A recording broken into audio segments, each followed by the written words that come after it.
kadang namanya profesi dosen gitu ya, tidak menjamin etikanya itu juga jalan. Ya, ini pengalaman pribadi ini. Jadi, teman saya ini dosen.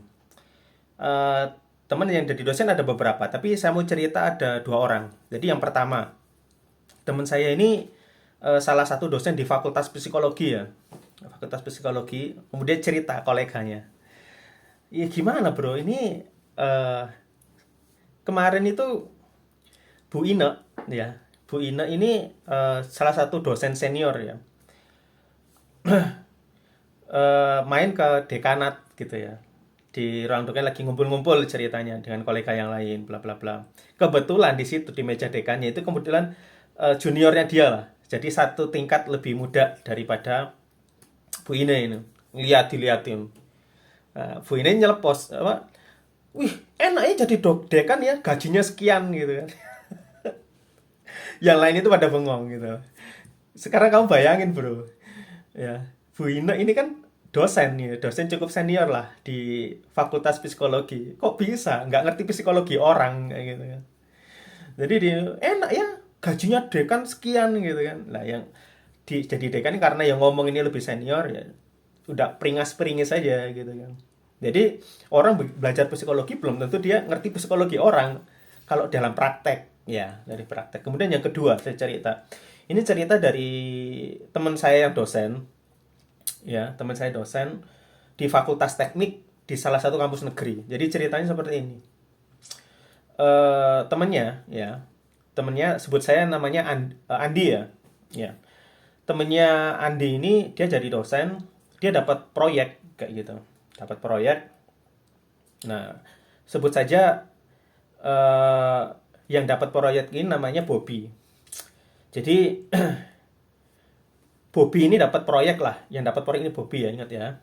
Dapat proyek nawarin kepada Andi gitu loh. Kenapa dia kasihin? Karena sebenarnya Bobby ini proyeknya ada banyak, ada beberapa. Cuma kalau misalnya dikerjain bersamaan, deadline-nya ini nanti ada salah satu proyek yang nggak akan sampai gitu kan. Nggak akan sesuai jadwal gitu lah. Pasti ada yang molor gitu. Nah, yang kemungkinan nggak bisa dia kerjain tepat waktu, ya dia delegasikan. Pak, ini ada proyek gitu kan. Dikasihin ke teman saya namanya Andi tadi. Nah, oh iya, ini proyek berapa? Pengerjaannya seperti ini, dan eh, nilainya sekian gitu ya. Nilainya sekian.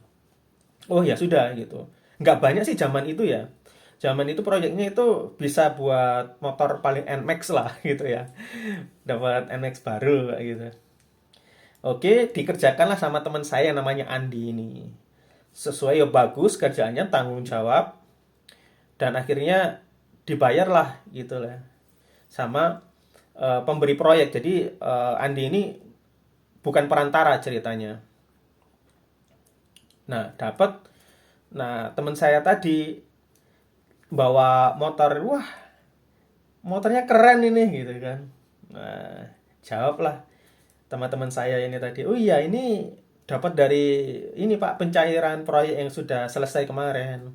Oh gitu ya, wah tahu kayak gitu tak kerjain sendiri gitu. Nah ini saya nggak tahu, dia ini ngomongnya ini serius atau guyonan kita nggak tahu ya.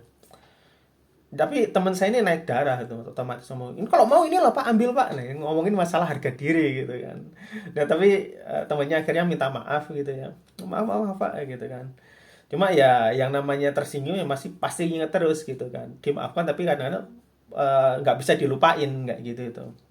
Nah, padahal mereka ini ya sudah senior gitu, yang namanya dosen. Itu tidak menjamin namanya etika ya berbanding lurus dengan pendidikannya. Kalian punya teman nggak yang serupa?